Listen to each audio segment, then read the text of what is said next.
It's important to ask ourselves, what matters most to us?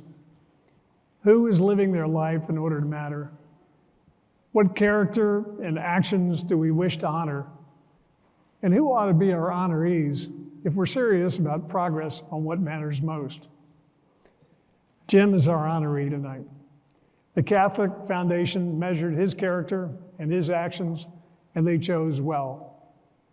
His most recent and notable undertaking is the Homiletics Institute. But his journey leading up to it is a story I'd like to share about a person who's living their life in a way that matters. Jim and I have been close friends for over 60 years, ever since we entered Cistercian together as 8-year-olds. Way back then, few people knew where Irving was. Fewer people knew how to pronounce or spell Cistercian. It was before Texas Stadium and State Highway 114 were built.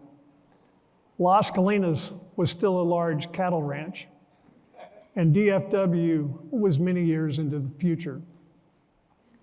Perched on a quiet, grassy hilltop near the banks of the Trinity River was a small brick monastery with a new school building nearby. Cistercian was young, fragile, and a little bit different. Most of our teachers wore long black robes and spoke with thick Hungarian accents. They were highly educated. They had survived the horrors of World War II, and they had come to America to escape the growing oppression of Soviet occupation. They settled here in 1956 to become the founding faculty of the University of Dallas. And a few years later, they opened a prep school for boys.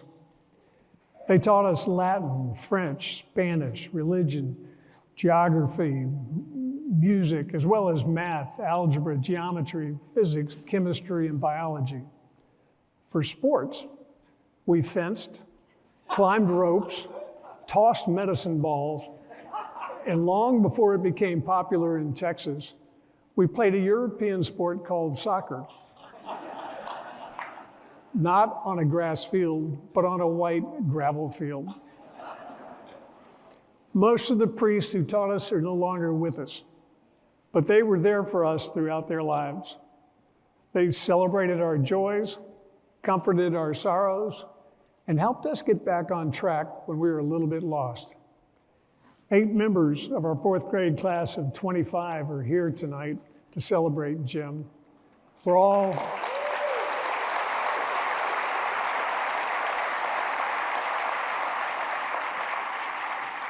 We're still good friends, and along with other alumni here in this room, we all share a common gratitude to Cistercian for what we learned in the relationships we formed. And I'd like to ask all the Cistercian priests and novices to please rise so that we can recognize you and thank you for all you've done.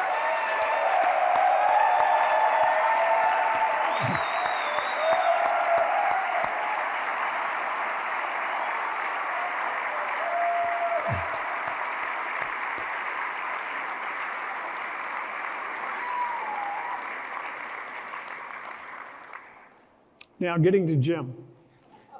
Jim was not the top student, nor was he the best athlete, but he was the leader of our class.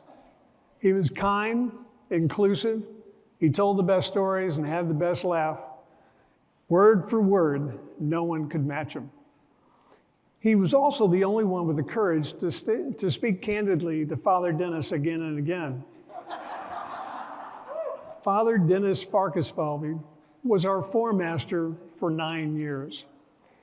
He was appointed headmaster while we were students, and after we left, he was elected abbot. He was brilliant, he had high expectations for all of us, and he could be a little bit stubborn. Well, Jim shared that same trait.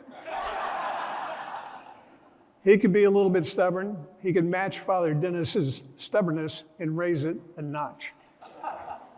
By senior year, with Father Dennis now headmaster and Jim president of the student body, Their mutual stubbornness had thawed into mutual admiration and respect. Jim gave a great graduation speech. It was recorded, and that recording became one of Father Dennis's prized possessions. We went off to Stanford together and became roommates. And every Sunday, regardless of late Saturday nights, football games, and exam schedules, Jim went to Mass. He never veered from the path that his parents walked. And he continues that act of faith to this day. And Jim, we all loved your mom and dad. They'd be so proud of you tonight.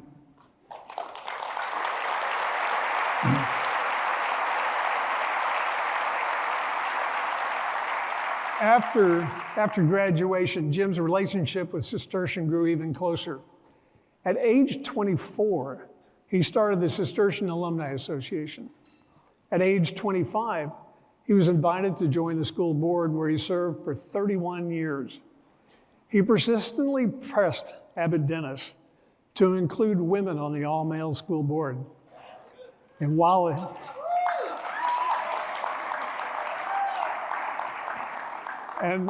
it took many years, his persistence ultimately paid off. And the Cistercian School Board has been better ever since.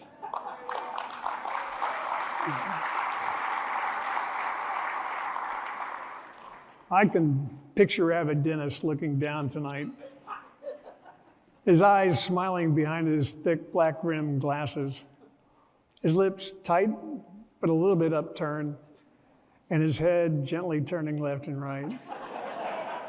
Oh, Jim. When Abbot Dennis passed away, it was Jim who was asked to deliver a eulogy. No student, with the exception of Abbot Peter, had a closer relationship with that wonderful man. At age 26, Father Bernard said he needed a science center and more classrooms to maintain the school's growth trajectory. Jim co-chaired the campaign to build it. That campaign was a pivotal passing of the torch from the school's lay founders to its young alumni. And a few years later, at age 33, Jim co-chaired the capital campaign to build the Abbey Chapel. The chapel was transformational for the entire Cistercian community. They moved from a small room with low ceilings and no acoustics into a beautiful vaulted stone chapel. It was part of an answer to countless prayers and many years of hard work. The aging, shrinking community soon had new life and began to grow. And that growth continues to this day. Over the last 2 years, 12 outstanding young men have joined the community. And the Abbey is completely full. It's out of space. Expansion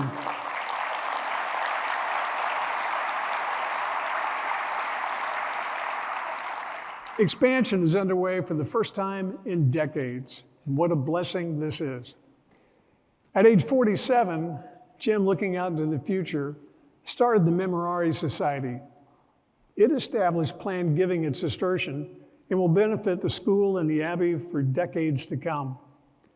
At age 57, Jim met Jennifer Baugh.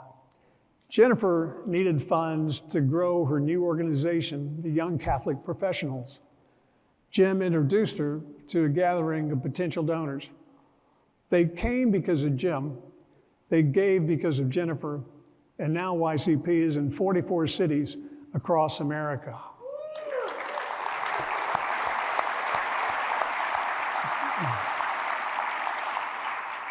Not yet done.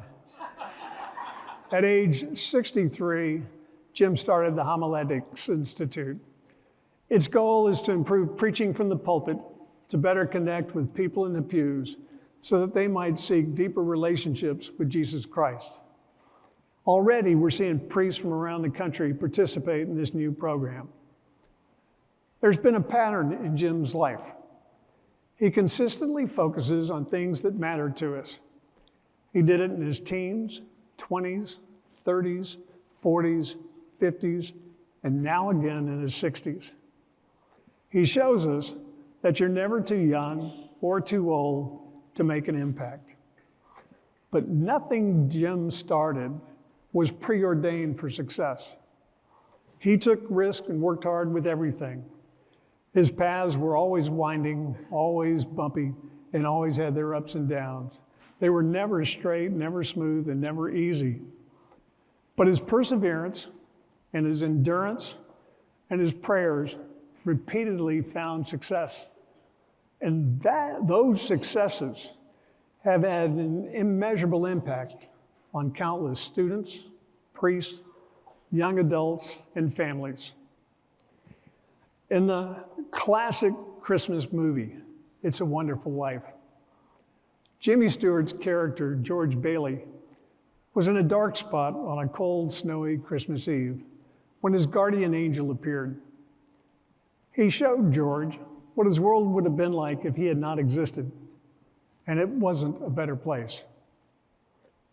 I can't imagine what our world would have been like if Jim had not existed. Fortunately, we don't have to find out. Mo, because of you, we're all in a better place. We feel blessed to be your friend and to have been touched by the warmth of your friendship. Congratulations to you and to Barbara, your beautiful wife of 42 years, and all your 5 children, Ginny, Callie, Kyle, May, and Sean, who walked beside you throughout their lives. We're proud of you, and we thank you for repeatedly focusing on things that matter to us. May God continue to bless you, my friend. Congratulations.